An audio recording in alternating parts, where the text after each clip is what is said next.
Correct. Yes, ఫిరాయింపుల ఎమ్మెల్యేలపై speaker గడ్డం ప్రసాద్ తీర్పిచ్చారు, ఇది ప్రచురించారు. ఇక ఆధారాలు లేవు. ఫిరాయింపు ఎమ్మెల్యేలపై స్పీకర్ గడ్డం ప్రసాద్ తీర్పునిచ్చారు. భద్రాచలం, శేరిలింగంపల్లి, గద్వాల, పటంచెరు, రాజేంద్ర నగర్ ఎమ్మెల్యేలకు ఊరట లభించింది. 5 ఎమ్మెల్యేల అనర్హత పిటిషన్లు కొట్టివేశారు. నేడు మరో 3 ఎమ్మెల్యేలపై స్పీకర్ నిర్ణయం తీసుకోనున్నారు. కడియం, దానం పిటిషన్లపై విచారణ పెండింగ్లో ఉంది. స్పీకర్ నిర్ణయాన్ని స్వాగతిస్తున్నామని ఎంపీ మల్లు రవి, ప్రజాస్వామ్యానికి చెరగని మచ్చ అని బీఆర్ఎస్ నేత మాజీ మంత్రి హరీష్ రావు, స్పీకర్ నిర్ణయం రాజ్యాంగ వ్యతిరేకమని బీజేపీ రాష్ట్ర చీఫ్ రామచంద్రరావు స్పందించారు. ఎవరి స్పందనలు ఒక్కొక్కరు ఒక్కోలాగా స్పందించారు. ఇక మనం చూద్దాం. స్పీకర్పై విమర్శలు సరికాదని చెప్పి మరి ప్రభుత్వ విప్ ఆది శ్రీనివాస్ అన్నారు. ఎమ్మెల్యేల అనర్హత పిటిషన్లపై స్పీకర్ గడ్డం ప్రసాద్ కుమార్ నిర్ణయానికి అంతా కట్టుబడి ఉండాల్సిందేనని, సభాపతి ఇరుపక్షాల వాదనలు విని మెరిట్ ఆధారంగా తీర్పు ఇచ్చారన్నారు.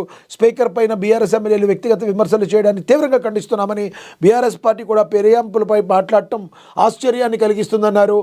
టీడీపీ ఎమ్మెల్యే తలసాని క్యాబినెట్లోకి తీసుకోవడం మర్చిపోయారా?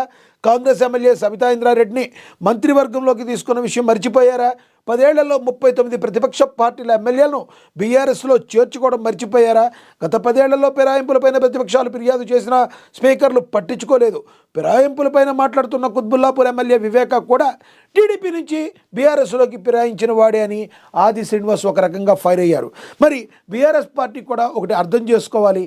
ఇంతవరకు ఎప్పుడూ కూడా మేమేమీ చేయలేదు, ఇది చాలా అన్యాయం, చాలా అని నెత్తినోరుకుంటున్న బీఆర్ఎస్ పార్టీ మరి ఆది శ్రీనివాస్ ప్రభుత్వం విప్పు మాట్లాడిన మాటలకి సమాధానం చెప్పలేని పరిస్థితి.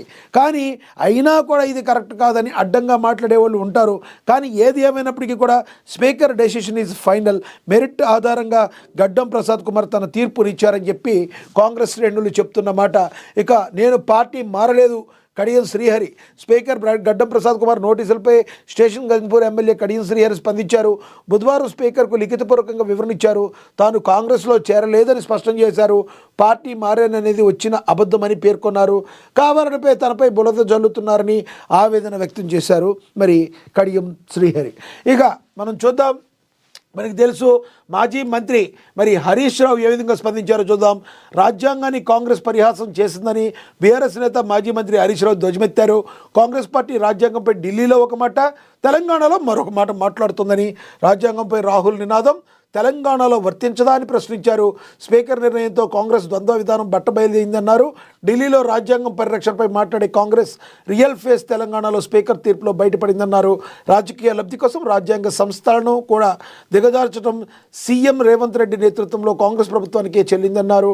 పార్టీ మారిన ఎమ్మెల్యేల విషయంలో రాజ్యాంగం స్పష్టంగా నిర్దేశించిన యాంటీ డిఫెక్షన్ నియమాలను పూర్తిగా పక్కన పెట్టి అధికార పార్టీకి అనుకూలంగా నిర్ణయం తీసుకోవడం రాజ్యాంగాన్ని కాలరాయడమేనని హరీష్ రావు చెప్పుకొచ్చారు.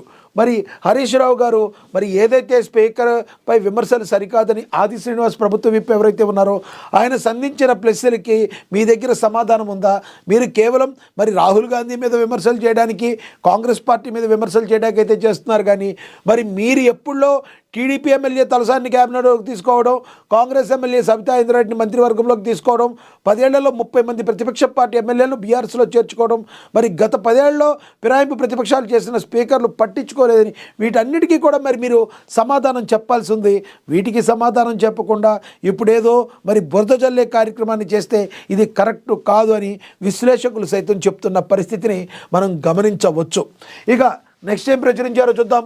సంగారెడ్డిలో 1,00,000 మందితో భారీ సభ, రాముడి పేరుతో బీజేపీ విభజన రాజకీయం చేస్తుందని, నెహ్రూ గాంధీల చరిత్ర చెరిపే కుట్ర జరుగుతుందని, మోదీకి నెహ్రూని విమర్శించే అర్హత లేదని, ప్రజా సమస్యలు గాలికే వదిలేసి గాంధీ కుటుంబంపై గురి పెట్టడం ఎందుకని కాంగ్రెస్ సీనియర్ నేత జగ్గారెడ్డి ప్రశ్నించారు.